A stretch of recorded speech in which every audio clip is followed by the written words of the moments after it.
Hey, what's going on, everyone? Welcome back to Nothing But Reds, the Liverpool FC podcast where we discuss nothing but LFC from the American viewpoint. Today's edition, match reaction to Liverpool versus Crystal Palace this past Monday. Excellent game. Um, one of those, really, it was just one of those wins that the top teams pull out. You know, you may not play necessarily great, but you end up getting the 3 points. But before we get into talking about the match itself, I want to give a quick shout out to my coworker Derek. Uh, Swift kick in the ass is sometimes what you need to get back on track. So shout out to Derek. Bad news though, he's an Arsenal fan, but we won't get into that today. Anyway, so back on with it. Crystal Palace against Liverpool. Played at Selhurst Park. Pretty tough ground to go to, if you ask me. I mean, it may not be the most aesthetically pleasing nor biggest ground, but Crystal Palace fans can really put up a an atmosphere. I'll tell you that. And I really didn't even think about it, but their chant is so catchy. Like you know how Liverpool's chants, you know, they're really catchy. Some of the other teams, they don't really have a lot of songs or they're not catchy, but I'm pretty sure that Crystal Palace chant, they just like CPFC. You know what I'm saying? I mean, I don't know that I would chant that all game long, but for some reason the atmosphere wasn't that great when they played Liverpool. And now in the past, we've always had a tough time going there and getting a win. Um, but we played well. We played well. It started off pretty slow though. We really, I don't know. I mean, looking at some of the match stats here, possession wise, we really controlled the game. Um, And now, full disclosure, soccerpunter.com is what I'm using as far as my stats go. Now, I went to ESPN, but they didn't really have the in-depth stats that I wanted. I wanted, things like shots hitting the woodwork, offsides, throw-ins. I mean, I'm sure they have that, but me, I'm lazy, and I want it right in front of my face as soon as I click the link. So that's exactly what I did. I went to this soccerpunter.com. Um, Let me know in the comments if this is even credible. Who knows? Maybe it's the Wikipedia of soccer stats. We don't know. But I'm going off of it because it seems pretty accurate. Um, so we know a 2-0 defeat, or excuse me, win for Liverpool. Um, Goal from Milner with the penalty. He seems to be our, at the moment, penalty taker. I would assume once Fabinho gets himself in the lineup, it's going to be Fabinho because he's a penalty specialist, and he took all the penalties when he was at Monaco. So that was pretty good. Now, possession-wise, it didn't really. It seemed like we had a lot more possession. Now, the possession stats from ESPN, they were saying that Liverpool had 67 to 33.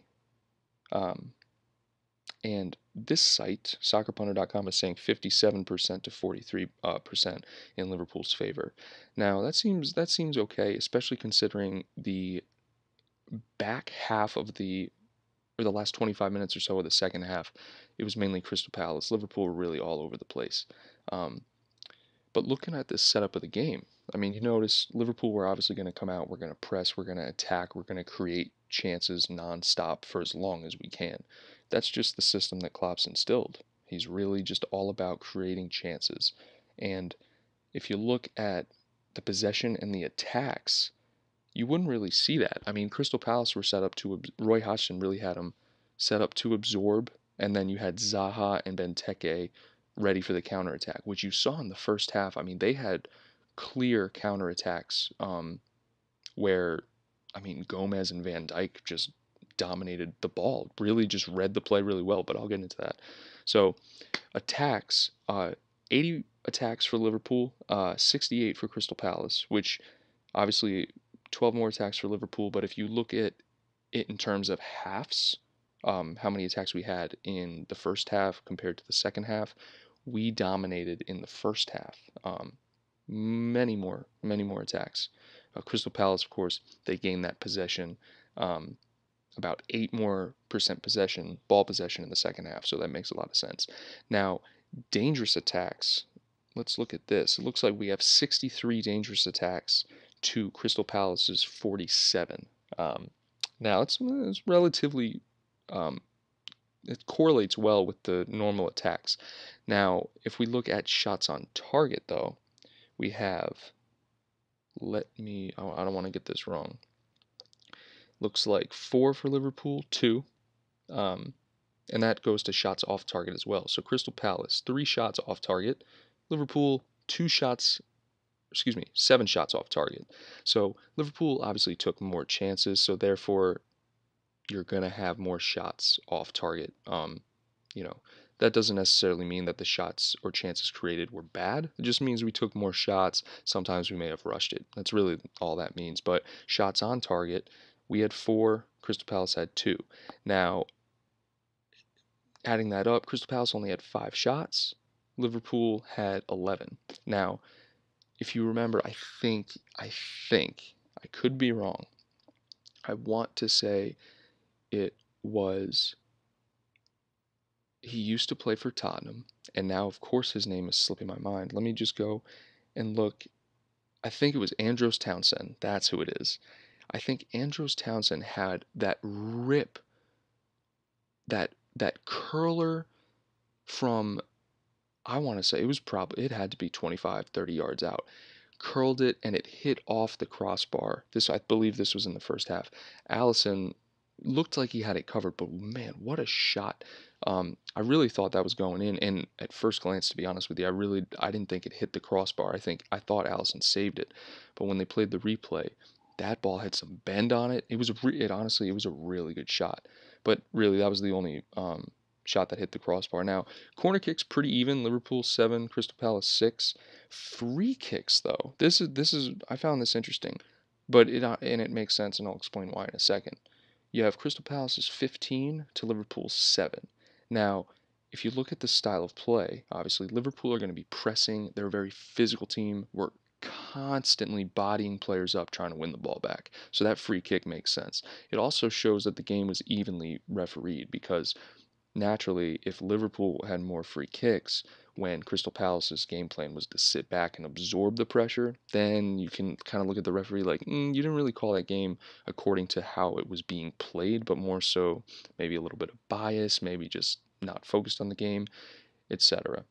Um, Goal kicks, this obviously attributes to Liverpool's attacking style. 9 goal kicks for Crystal Palace. Um, you know, meaning that Liverpool attacked and they just couldn't get the corner. And then 4 for Liverpool. And one thing I've noticed, and I think it's the biggest thing because in my 10 years as a Liverpool fan, I really haven't seen, or at least for Liverpool, I really haven't seen a goalkeeper that can distribute the ball accurately and efficiently. Mignolet, God, I can't even, I can't even believe that Mignolet was our keeper for some time. Now he's going to be our backup keeper, but I mean, this man Mignolet would hold the ball for the longest possible amount of time as the defender is pressing him, and sometimes he wouldn't even get the ball clear without the defender getting a touch on it and then it going out of bounds. I mean, he literally pushed it to the very last second to get that ball out of the box. And I think for Liverpool fans, that's the biggest thing that we have to adjust to now with Allison, right? Look at Allison's distribution and the fact that he is more than comfortable on the ball. I mean, he almost looks like a midfielder. He's dribbling. He protects the ball with his body, dishes it out to either Robertson or, excuse me, Trent or Van Dijk or Gomez if they're open. He really doesn't feel pressure when the ball's at his feet, which is exactly what we want. We needed a goalkeeper that was able to play with his feet, not just his hands. So, and you look at his distribution. I mean, I think I read a stat that he has only 4 miss kicks from his box so far this season. I mean, only 2 games, but miss kicks meaning they weren't accurate passes, meaning they didn't reach our players first, a Liverpool player first. But I mean, the velocity that he can put on the kick, the bend, the accuracy, It's amazing. It's absolutely incredible. He puts the ball directly where it needs to be, and not only that, but the power. I mean, this guy. If you guys saw Ederson's assist to Aguero against, I think they were playing Brighton. I could have that wrong. Maybe not Brighton. Maybe Huddersfield. Um, I think it was Huddersfield. That was incredible. I mean, it's the same kind of thing. Nowadays, if you're a Premier League keeper, you need to be able to play with your feet, not only from a power standpoint, but just pure dribbling. And I think that's what Klopp needed. And kind of looking at Mignolet and Karius, Karius was better than Mignolet, but he didn't really have the strength or power in his foot to distribute like Allison does. And that's really the first thing I've noticed so far, and it's very apparent. Something pretty interesting to me. Offsides even though, moving forward, got 2 and 2. Throw-ins, 18 throw-ins. That stat really, to me, that really doesn't matter. Throw-ins, 18 to Crystal Palace, 13 to Liverpool. Fouls committed. This again plays into the pressure aspect that Liverpool play.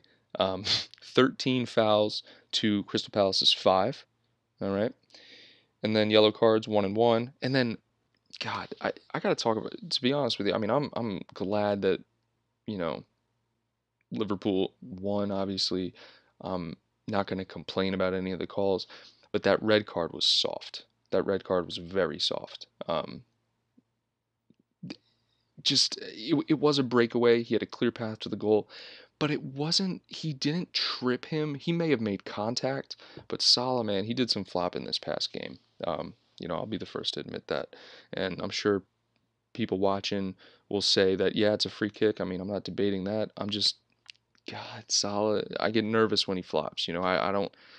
I like to earn. I like to watch my team earn every goal we get or every free kick we get. I don't like to see my team flopping.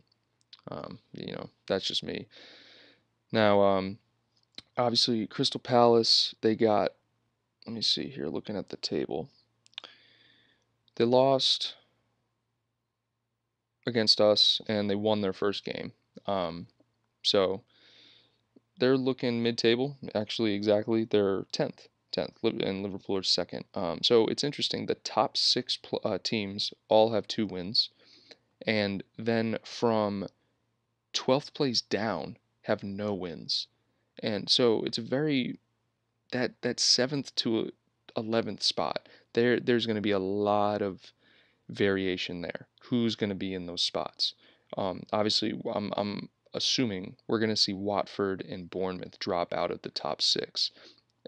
If I had to put money on it, we're looking at Everton, and I honestly, I could see Crystal Palace making a push for the top 10 spot, but I'm kind of getting off track. But it's just interesting when not a lot of games have been played, looking at the table, the patterns that are there. Um, so let's get into some additional stats. Let's see here.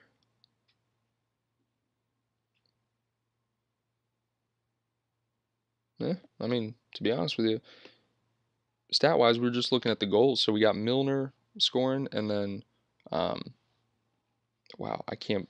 This is terrible. Mane, that's right. Mane had that um, breakaway goal at the last second. Sorry, I'm stuttering here, but the penalty again. Going back to Salah flopping, but overall, statistics-wise, good win. Now, my favorite part. Let's talk about the players. Where the hell has the world been as far as Virgil van Dijk being the best defender in the world? Virgil van Dijk, as soon as I saw him play his first game for us, because I didn't follow him at all when he played for Southampton, I immediately knew that this guy was world class. Maybe not the best in the world, but he was definitely world class. Now, we have not conceded a goal. Or excuse me, we haven't that was a lie. We haven't lost a game at home since February. Okay? We haven't conceded a goal this season yet. All right? And not only that, but if you look at who Van Dijk is playing aside, he's been playing us next to Joe Gomez, who I'll get into in a second.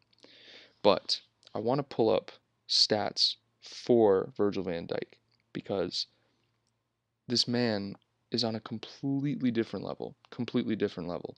Not only is he 6'4", but he's young. He's only 25. The man is in the prime of his career. All right. Now let's look. I got some of his stats up here. All right. Let's look at his stats in the Premier League. So, no, that's a weird way. The site that I'm looking at, Soccer Punter, they're not, or they haven't organized really.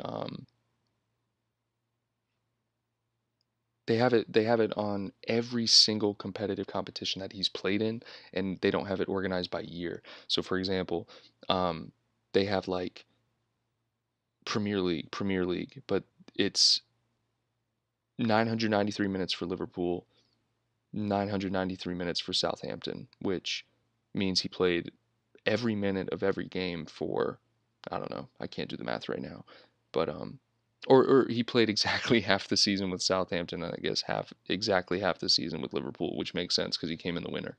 Um, but let me see. I I'm gonna look for these stats, but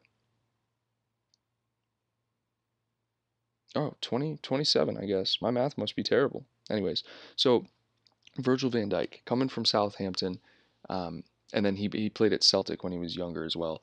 Um, he, he's he's one of those defenders where he doesn't get nervous in the moment. He's very cognitively aware of the game that's going on around him. Not only physically what's in front of him, what he needs to do, what um, you know, he just knows what's going to happen.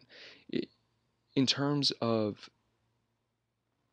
looking at the game from the outsider's perspective and not being on the field, you can sit back and you can really analyze the game without thinking too much about your responsibilities, right? Because you're just watching the game. Virgil has this ability to not only be in the game, but and do his part, but he has the ability to see what is developing on the field. And not this was so apparent in this past game against Crystal Palace. Crystal Palace was sitting back, they were absorbing pressure, and then they were very dangerous on the counterattack. I mean, I think Wilfried Zaha is a world-class attacker. That's just my opinion. He's very quick, he's agile, and he has a freaking cannon for a foot. And Gomez did a great job too, because Gomez was in charge of Zaha. But looking at Van Dijk was never vulnerable. Never. He won every single header off of every corner that Crystal Palace had. And that's what I'm going to about being cognitively aware. He doesn't look at a corner and say, who do I need to mark? Who's the most dangerous? He simply says, I'm going to go get the ball. I'm going to head the ball away. And he tries to win the ball every single time. And damn near every single time, he wins the ball. Not only there on corner kicks, but on counterattacks, on balls in the air, on through balls. The man is so strong and so aware of the game. He doesn't make mistakes. Literally, I can count the number of mistakes he's made, and I've talked about it before in other podcasts. He made one mistake against Roma, and he made a mistake against City as well, but he doesn't give up goals. And that is what Liverpool have needed. That's why Liverpool are so great defending now. He commands the team.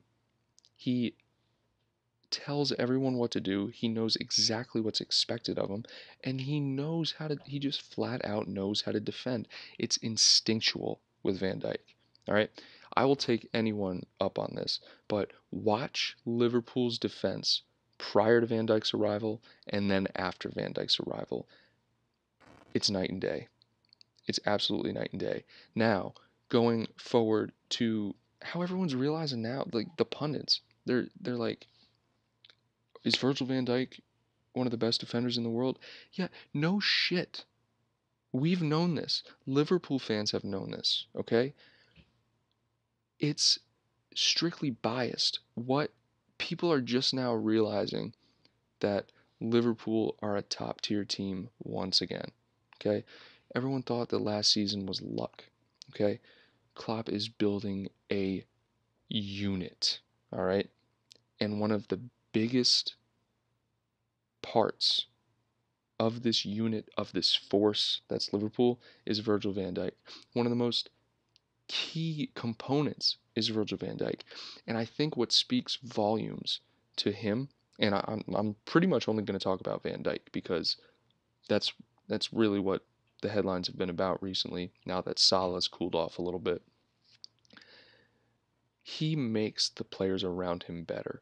And it may not be directly. I mean, of course, there are some direct aspects, such as telling players what to do, you know, commanding the side. But his character, his charisma, his competence rubs off on other players, and that goes for everyone. You know, I mean, that goes for anything, not only sports, but if you ever find someone that you really respect their work, their their personality rubs off on you, and you kind of want to exemplify some of those characteristics as well. And I think that's what Virgil van Dijk is doing to our defense, because if you look at Gomez, who no one, I mean, Gomez came from Charlton Athletic 3 seasons ago with under Brendan Rodgers, and I remember Brendan Rodgers had him playing as a left back the very first game he played, which was a preseason game in like China or something. He was playing left back, right? Klopp brings him in last season after the injury decline, puts him at right back, and Gomez does excellent. He gets a slight injury, Trent steps in, does even better. But Gomez, obviously, was a center back long term. Klopp throws him in there. And Gomez, and I said this on the last podcast, Gomez looks like a mini Van Dyke. He really does. He looks like a mini Van Dyke. I think he might be just as fast as Wilfred Zaha, because I was watching Zaha run, and Gomez kept up with him, didn't let him get by. He didn't get beat. I don't think he got beat the entire game. And that's an excellent thing to have, young defenders being mentored by world-class players. All right. And not only is this true on the defensive end, but it's true on the offensive end too. We have some of the best attackers in the world and some of the brightest young players in England and the United Kingdom, and really we have some players from all over the world too, looking up to these players and learning from these players. And not only that, look at our midfield. There's so much competition in our midfield that players are just flat out going to push each other to be better. And what happens when you have competition in a team? Every single person goes balls to the wall every single day because they want to play. But in order to play on a team that's world class, you have to be world class. All right? That's my big takeaway from this week. Watching a game that maybe last season or 2 seasons ago we would have let slip.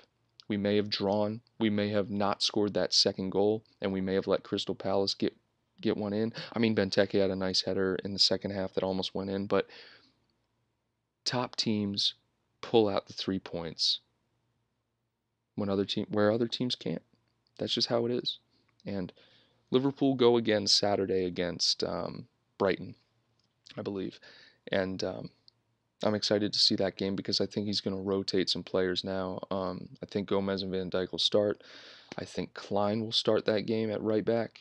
Robertson, maybe Moreno. I think he may rotate, but the midfield is where we're going to see a lot of rotation. I expect Henderson to probably start, and if he doesn't start, he'll be the first sub. Um, Maybe he gives Milner a rest, but I wouldn't. I mean, Milner's just been hot, and Ronaldo's been playing well, and so has Keita. And that I really, I just keep second guessing myself because we have so much talent in the midfield now, and everything is just falling into place. Everything, all Klopp's plan, his 7-year contract, everything is just falling into place now. And everyone's going to start, and when I say everyone, I mean Liverpool fans, are going to start reaping the benefits. Thanks for listening in, or excuse me, thanks for listening today, guys.